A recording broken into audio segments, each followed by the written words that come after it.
Dito.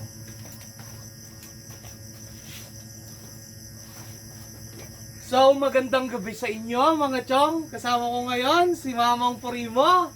Mag-hi ka naman. Hi. So, ayan, tagal ng farmers yan dito sa Pangasinan. Kasama ko ngayon, nagiinom kami. So, ang tanim ko ngayon kasi is kamatis. Siya yung technician ko. Anong gagawin natin doon, Mamang Primo? Pagkatanim, Abono, bilig. yung pagdilig natin, anong ano yon? Isang linggo. Sa linggo. Ang ididilig natin is Sulfate. sulfate. Ihalo sa tubig. Ihalo Spray. sa tubig sa sprayer, tapos lalagay na dun sa ano. After ng isang linggo, ang susunod doon, Abono na. anong abono? Triple 14? Triple 14. Triple 14. After ng isang linggo ulit, Oh, bilig. dilig doon. Tutanawin muna yon ng gabi. Gabi. Overnight ng gabi siya. Tapos, after ulit nun, Pangano na. lalagyan na ng, Insekto. mag-i-spray na tayo ng insecticide. Tapos pulyar. Pulgar na. Pero hindi ka pwede magpulyar ng first week, ng unang linggo. Pwede. Ah, Baba natin. parang masusunog pa siya, no? Ano ba? Tapos, pagka isang buwan na, pwede na tirahan ng Oh, urea. Mayorya. Urea na yon, Sabay, ano yung krabjay ka na. Crop Giant. Pero, maglalagay tayo ng balag. Oh, Ang paglalagay ng balag is, papaano? bukay. Bukay muna yung Butas. bubutasan, tapos lalagyan ng Poste. poste. Pagka poste, sabay bulo. Bulo. Tapos poste ulit. Tapos bulo. Isang diretso. Eh yung ano nun nga eh, paano yung alambre? Huli na yun pagka nakatusok ka natin yung bulo. Alambre. Sabay yung babalatan nyo, sabay tali na. Daldal sa tali na yun. Tali niya yung pababa. Bawat bulo, tali. Bawat siya sa alambre. Oo. Tali nyo, daldal sa tali yun. Diretso. Pagka ano na, itatali na kamatis pag medyo malalaki na. Palipas isang buwan, ayan na.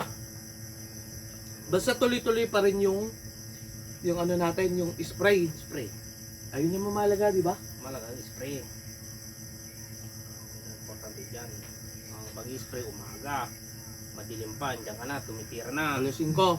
Kasi yung uod, daling araw lumalabas. Dapat hindi mo abuta alas 5, mga alas 4, tumitira ka na eh.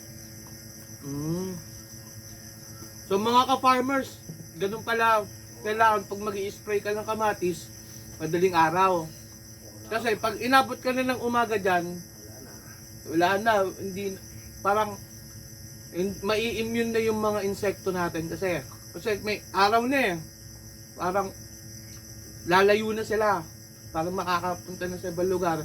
Pero pag madaling araw, andun lang sila, di ba? Wala. Hindi na sila lalayo. Pag mainit, nagtatago na sila kasi Bagay, pag tao nga. Pag mainit, nagtatago. Di, Lahat, ano. pero yung pag mag-harvest ka, ilang days? Mga 2 buwan? Hindi pa, no? Wala, hindi maabutin 2 buwan. Pagka yung sa kasibulan na, talagang ano, pagka 2 buwan, 3 buwan, nag-a-harvest ka na yan. Halaw ka na. 2 buwan? 2 kalahati, ganon. Dati, nag-ahalaw ka na. Yung halaw kasi guys, ayun yung unang bunga. Yung unang bunga, ayun yung malalaki. Walang segundo doon, di ba? Wala. Puro primera yun. Primera yun. Pag, ano na, maka-anim na ba, pinas ka na, yun, may sekunta na. Ilang pitas? Mga 2, 3, 4. 4. Sekunda na. Laki rin pala, no? Laki Tapos, lalo porosity, ano mo doon eh, ano, yung spray. Spray. pulyar. Anong gagamitin nating pulyar? Karabya lang dadali mo. Karabya sa sticker. Sticker para sa ano yun? Pampakapit doon sa ano, saka pang-uod. Yung kulay puti yun, di ba? Yung sumasama doon sa balat. Hindi yan. Hindi mo. Ito yung sticker. Hindi yan. Pero yung sticker, Maganda kasi siya, mga chong, sa insekto kasi kumakapit siya sa damo, Puno. sa puno. Pag lumapit yung insekto, mamamatay siya. Ganun. Tutuloy siya. Pero kadalasan, ang buhay ng kamatis, mga ilang buwan. Pag maganda, aabot ng kalating taon. Wala.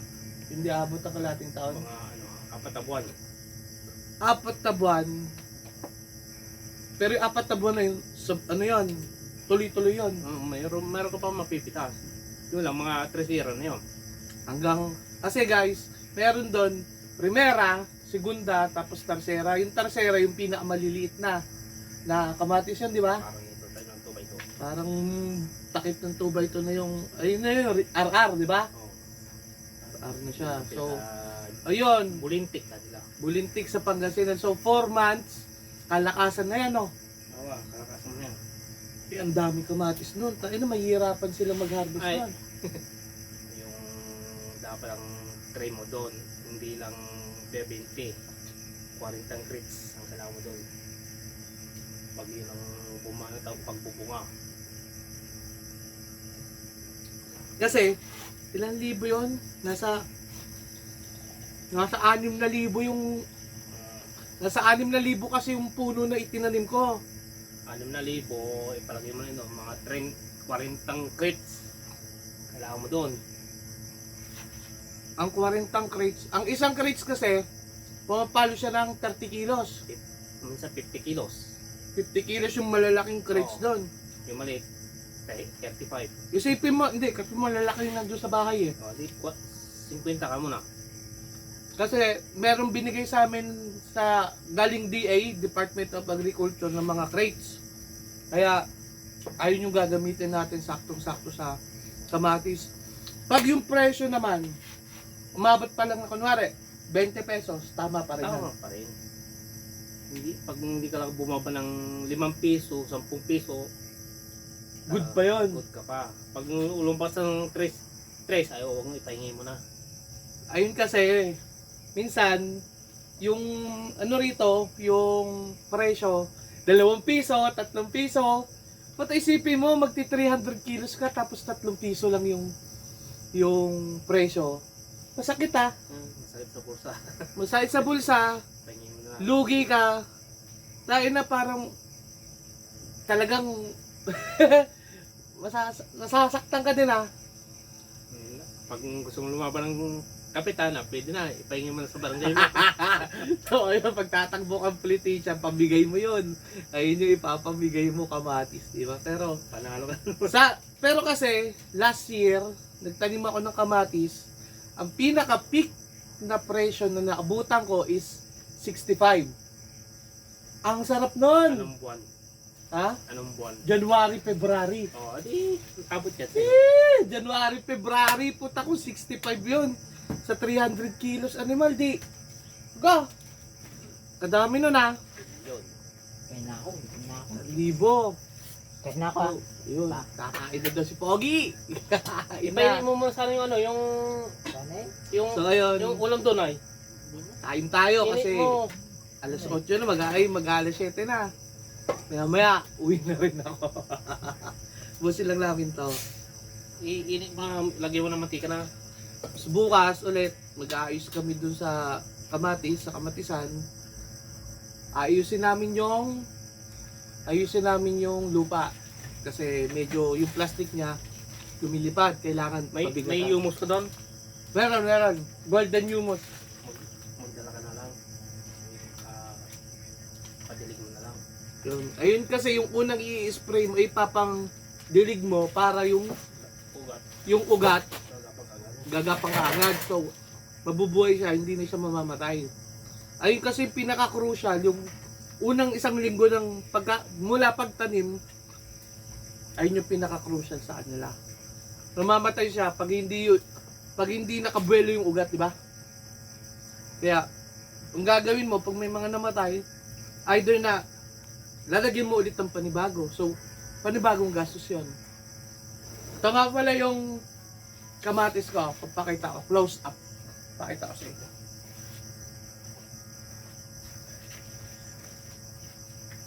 So, ito siya. Yan. Kamatis to. Diamante Max yung variety niya. Ang lalaki to, yung makakapal yung balat. Kaya, ito yung gustong-gusto nilang bilhin kasi matagal yung buhay niya. Ayan. Yung mga namatay na. Pero, dami na ito. Ang isang ganito is 128 na piraso. So, nagtanim ako nitong 40 tray na ganito. Kaya, medyo malaki. So, ayun. Tatapusin ko na yung video kasi medyo mahaba na siya. Pero next time, magtatanong tayo ulit sa mga farmers ng mga ibang mga tanim naman nila, mga ampalaya. Katulad nito, nagtanim sila ng sibuyas tapos kalabasa. Yung kalabasa, ang gaganda. Namumunga na, malapit na. Pero sana yung presyo, tamaan natin, di ba? Pag yung presyo ng kalabasa, nagbenta eh. Tama pa rin. Tama pa rin. Kasi sa isang tonelada, 20,000, di ba? Hmm. Hindi lang naman isang tonelada to. Payat, ang isang tonelada. Payat din ang tatlong tinulada to. 3 tonelada, isipin mo yun kung 20, 60,000. Eh kung, di ba ilang harvestan yan? 3. 3 beses ka mag-harvest. Kasarap to na. Sarap ng tulog ni Boss Leo. Ay, kasyosyo ka na, Leo. Kasabak ka na. So ayun, tagay tayo. Ataw TV, maraming salamat sa panunood. See you sa inyo sa susunod na aking vlog. Okay? Whoop whoop.